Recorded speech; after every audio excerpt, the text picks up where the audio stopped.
Good morning from WKYT News. I'm Bill Bryant, and we welcome you to Kentucky Newsmakers. Today, two perspectives on the election, including the top campaigns and the debate about Amendment 2 on school funding. GOP State Senator Dr. Donald Douglas will join us later, but first, Kentucky Lieutenant Governor Jacqueline Coleman is here. The Beshear-Coleman team has worked hard to defeat Amendment 2. We'll talk about that today and other issues in the election and the upcoming session of the Kentucky Legislature. Our first guest, a former teacher and coach who now serves as the 58th governor, the lieutenant governor here of Kentucky. Lieutenant Governor Coleman, welcome. We appreciate you coming in. Thank you for having me. Let's get right to Amendment 2. It's supporters say that it gives families a choice. There is no accompanying legislation to spell out exactly what the legislature might do, but they say they want to have a discussion. What are your concerns? I don't know that we have enough time in this interview for me to cover all of my concerns, but I will start with the point that was just made about school choice. The choice does not belong to families. The choice belongs to private schools. And it doesn't matter if I go to a private school with a personal check in hand or a school voucher in hand.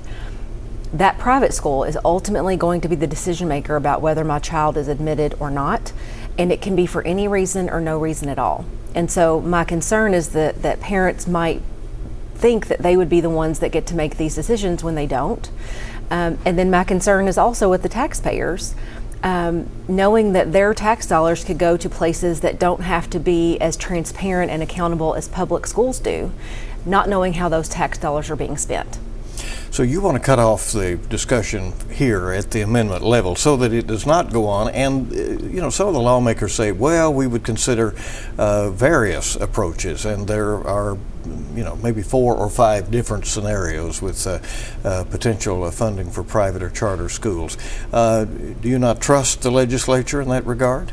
Well, I don't trust overturning 7 sections of the Constitution so that you can know less about how your dollars are being spent. I just don't think Kentuckians are going to trust that angle.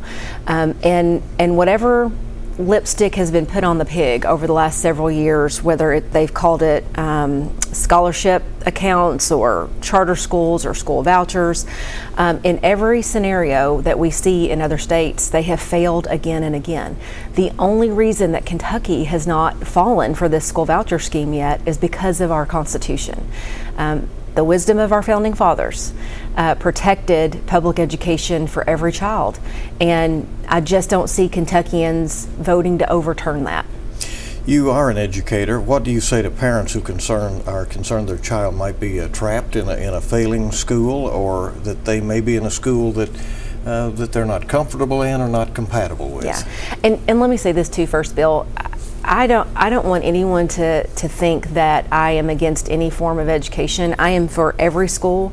I show up and celebrate kids in public schools and private schools, whatever that is. My issue with Amendment 2 is the funding mechanism and taking public dollars into private schools. That is the only issue that I have with Amendment 2. But yeah, when you think about the ways that these different forms could take in Kentucky, whether it is a charter school, a voucher, whatever, again, they decide to call it. The challenge is that you look to other states and you see how much they failed already. And I can point to examples. In Arizona, they've blown a $1.4 billion hole in their state budget. In Florida, they spend $4 billion with a B dollars every year on private schools and homeschools, and I could keep going. And these school vouchers are being misused. We're now seeing reports of fraud where parents are using these school vouchers to buy paddle boards, to pay for horse riding lessons, to buy big screen TVs, to take field trips to Disney World, right? I mean, that is not how our taxpayers want their dollars to be spent. And I don't think that is something that they're going to put their trust in when it comes to Election Day.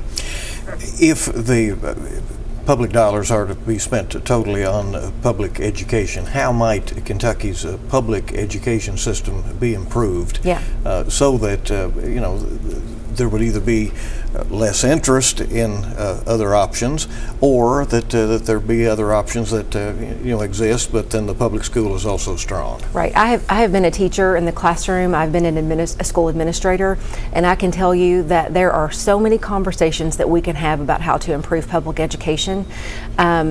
And I would be there with most people on most of those issues. There's nothing about Amendment 2 that's going to make those things better. That's the challenge that I see us facing. Regardless of what some folks may feel, we did pass school choice in Kentucky a few years ago for public schools. And so we have 171 school districts in Kentucky. Families can take their child to any public school that they choose, and those tax dollars then do not leave the public school system. They stay there. They don't get sent to unaccountable private schools. And so we already have school choice in Kentucky for anyone who feels like they may want a different option. The challenge is, in places like where I'm from, in Mercer County, we don't have private schools. Out in rural communities, in places that don't touch urban centers, you've probably got one school district, maybe two if you have a county and an independent school district. And so, in my opinion, I don't think parents should have to take one more step to make sure that their child has the best education that they can get. I think every public school should be made as good as they can be fully staffed, fully resourced, and they haven't been for decades, which is why we find ourselves in this position.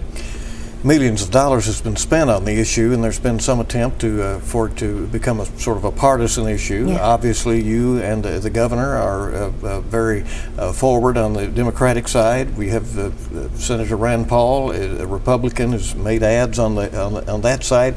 Does that delineation cause you any concern? I don't think it does, because Governor Beshear and I were elected in 2019 and re-elected in 2023 with the promise of being an education first administration.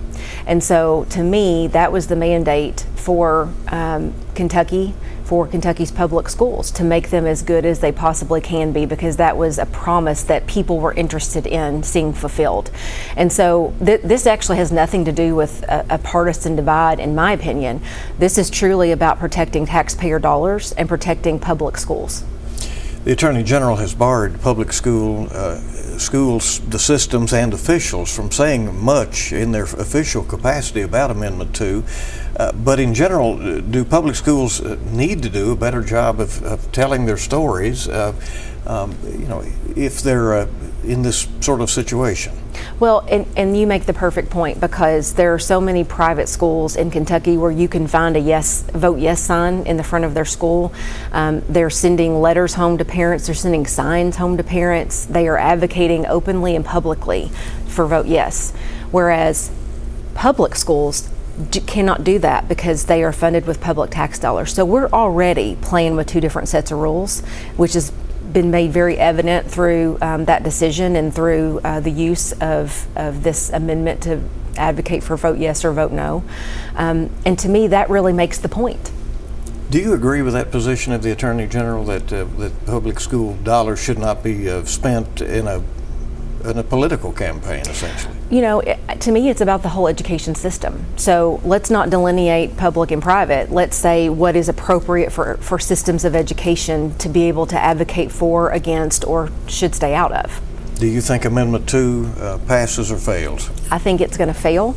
I think it's going to fail big. It is not going to fail big enough for me to be happy, but people are going to take a look at this and recognize that we're going to defeat this amendment. We're going to reject this national movement to privatize public schools.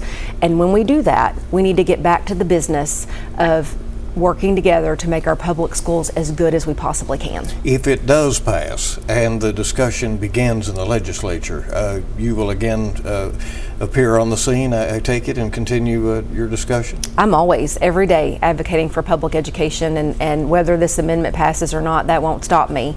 But again, Bill, I don't think it's going to. There's an open Senate seat in eastern Kentucky due to the death of State Senator Johnny Turner, and a write-in candidate will take that seat. Republicans have endorsed Pineville Mayor Scott Maiden. You and Governor Beshear support Justin Noble. 11 write-ins in that race. Is that likely, though, to remain in Republican hands in that part of the state? Well, let me first say to Senator Johnny Turner and his family, I reached out to them after his accident and sent, our well wishes and condolences. And the senator was always kind to me when I was in his district or when we saw each other in Frankfort. And so I feel so bad for that family going through this tragedy and also having this election right around the corner. That's got to be a hard thing to deal with as a family member. But this is certainly a unique situation. We had 11 write-in candidates 11 days out from the election. The interesting thing about this is it doesn't matter if people were to vote straight ticket in that race, because ultimately the person who wins is the person whose name is written down the most number of times. And so this is really an effort to educate voters who turn out about this opportunity.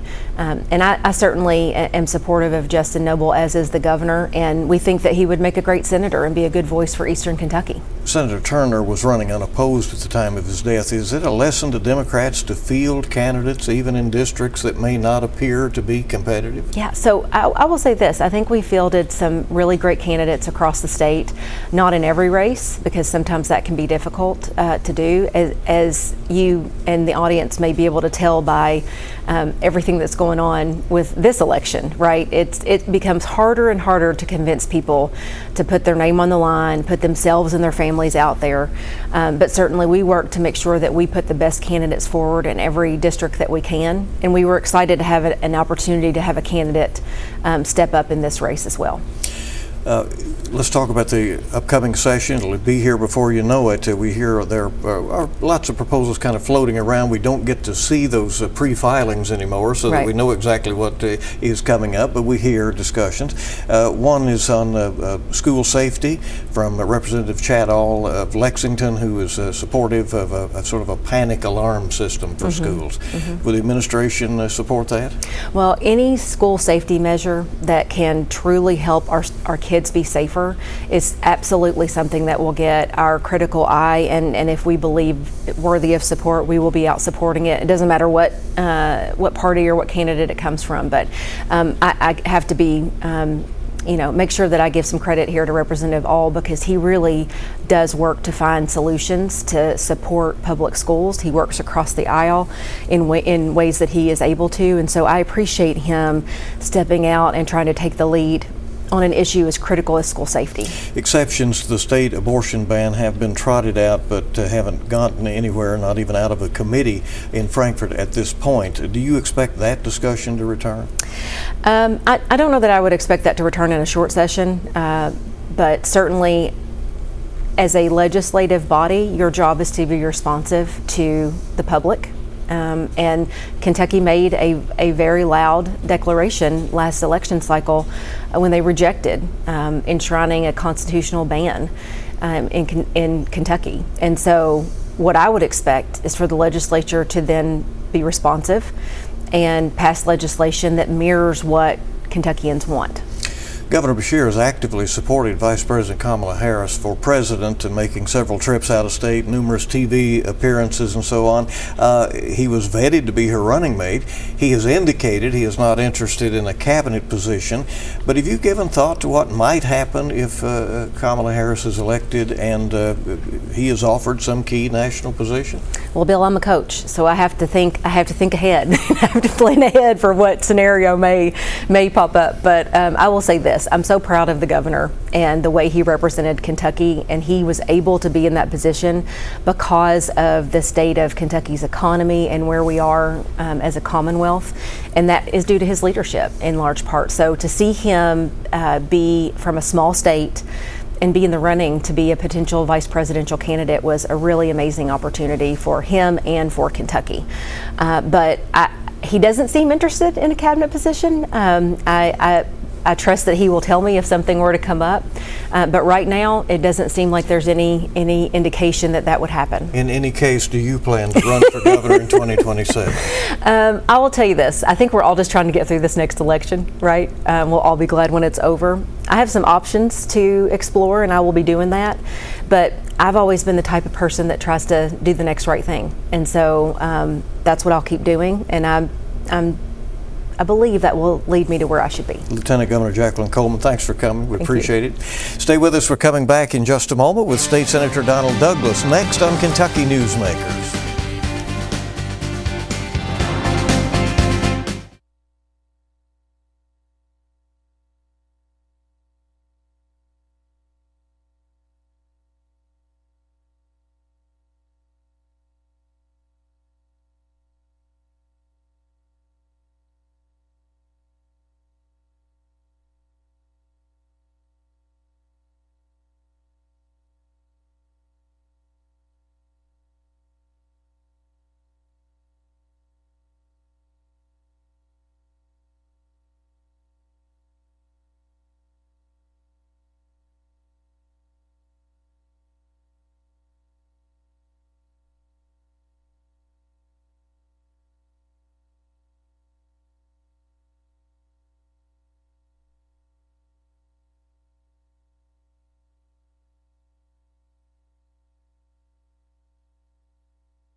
Welcome back to Kentucky Newsmakers from WKYT as we get perspectives ahead of the election and the upcoming 2025 legislative session. We heard from Lieutenant Governor Jacqueline Coleman. Joining us now is State Senator Donald Douglas. Douglas is a career physician elected to the state Senate to represent Jessamine and Garrett counties and a part of Fayette County in Frankfort. He's a member of several key committees, is chairman of a subcommittee on health and family services, and is a Republican. Thanks for coming, Senator. We appreciate it very much.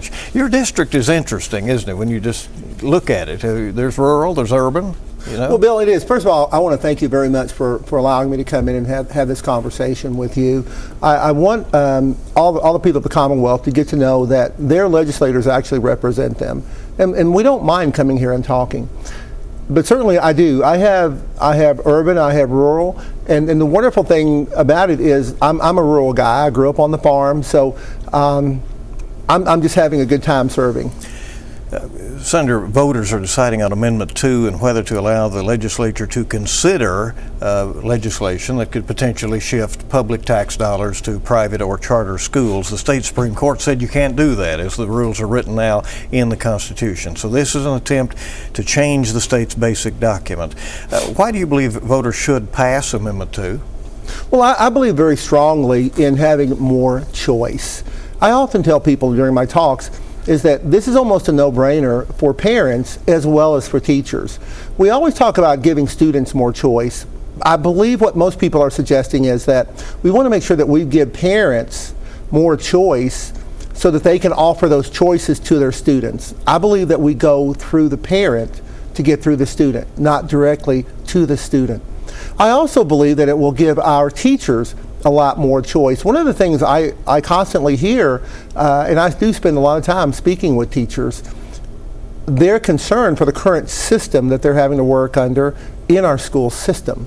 And so I think it would be wonderful to for them to also have other options of how they present and how they utilize the skills that they've learned in their profession of teaching to help teach students. As you know, opponents fear that shifting any tax dollars away from public schools would hurt them. And what do you say to that? Well, first of all, when I try to make a definition or at least define and draw a line between the amendment and their concerns. The amendment simply gives the legislature, the General Assembly in general, the opportunity to get involved in how our kids are educated and at least how those systems of education might work. Financing is a different question. And I think what we're doing is there are groups who are tying those two things together. They are making assumptions that simply aren't there.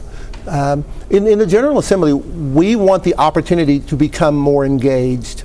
That is all that Amendment number 2 is about. Then if we want to take the further step and say, okay, what kind of policy are we going to develop once we have this opportunity, then we can become engaged in how we fund this. Would you commit to keeping public school funding whole as you investigate the possible private school options? Well, Bill, let's put it this way. When we look at the 25 fiscal year, the General Assembly already has targeted about $5.5 million for that. And then in 26, we move up to, I should say, $1 billion, I'm sorry. And then when we moved up to 26, we're looking at $6 billion. And those are just dollars for primary schools. When we look at our post-secondary schools, we've got another $1.5 billion with a B dollars in 225 and $1.6 billion in 26. So we're not cutting funding to our schools at all. Now, the question is, will the funding, again, and we're away from... This is pre-Amendment 2, right? I mean, you're saying you're funding it fully at this point. But if Amendment 2 passes, there would be other options for lawmakers. Our charge is to fund, when we look at our Commonwealth Constitution, our charge is to fund the education here in the Commonwealth. That's our charge as a General Assembly. And there are those who would say that people who are in other schools, private schools, shouldn't get any of this funding because for some reason they're not sending their kids to school or they're not paying taxes. Bill, they are paying taxes, whether they choose to use the public school route or the private school route. They are still paying taxes. If Amendment 2 does pass, there was no enabling legislation. It's a wordy amendment as is on the ballot, but if there was nothing attached so that people don't know exactly where the legislature might go, are there discussions behind the scenes about what might come if given the option? Well, first of all, I would push back on whether it is a wordy amendment. It actually is a very short amendment. It's a one-sentence amendment. Well, it's just that you have to put the whole amendment on the ballot these days. Yes, yes. Yeah. But it still is just a one-sentence amendment, and then the second part of it just simply talks about those statutes that would be affected. So it's a very, very easy read for people. We've intentionally said we would like to see other options for our teachers, for our parents, and for our students. Because when we take a look at the numbers that we've been getting, we have the amount of money that's been put into our public school system since between 1991 and 2019 has grown over 80%. Yet our numbers remain pretty stable. We have a couple of tests that you'll hear about. You'll hear about something called the K-Prep test, which is actually a Kentucky summative test. But there's also a National Association of Educational Professionals, and what that test does is it compares the scores of students across the country.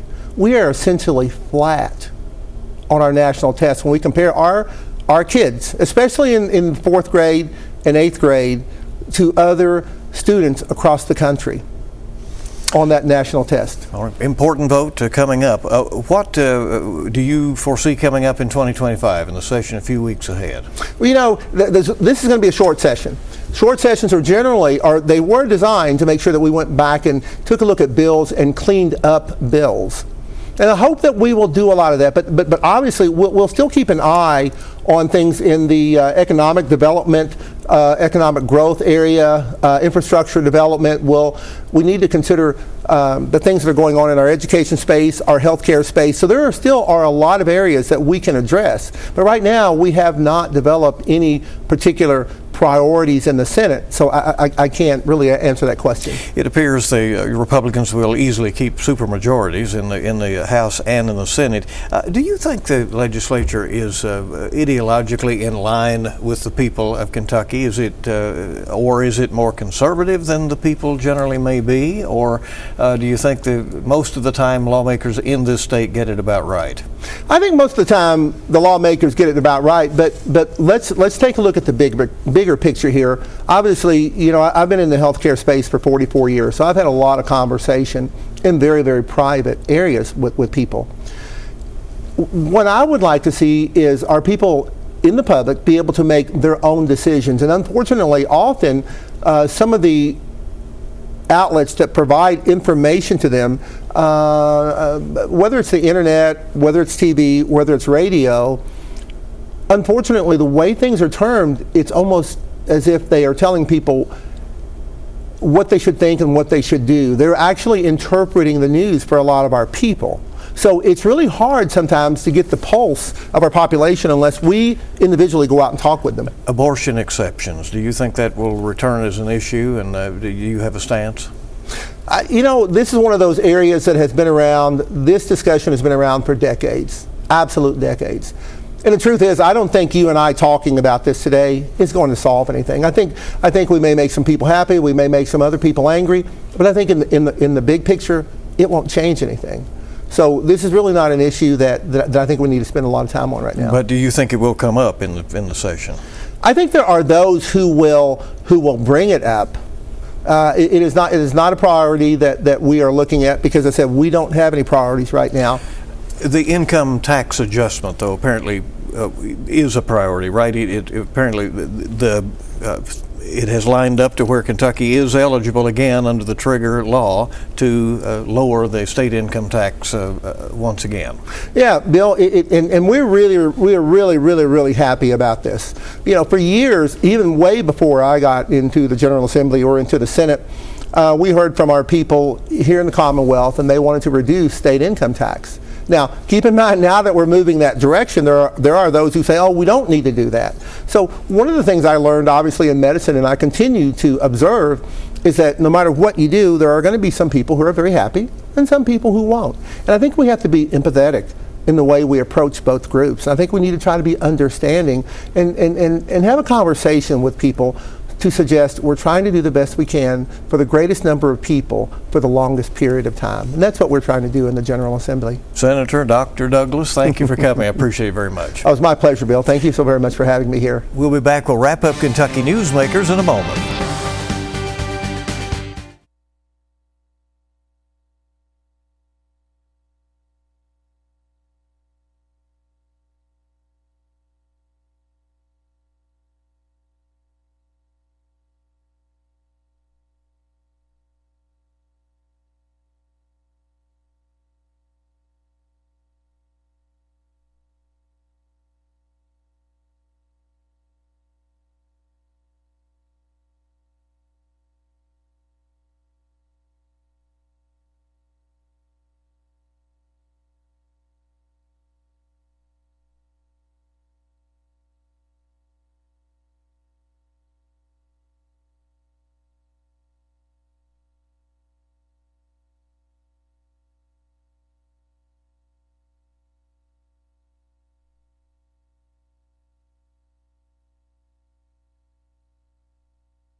We appreciate you being with us for this edition of Kentucky Newsmakers. Of course, stay with us for continuing coverage of Campaign 2024, including our election night coverage on WKYT. Thanks for joining us. Make it a good week ahead.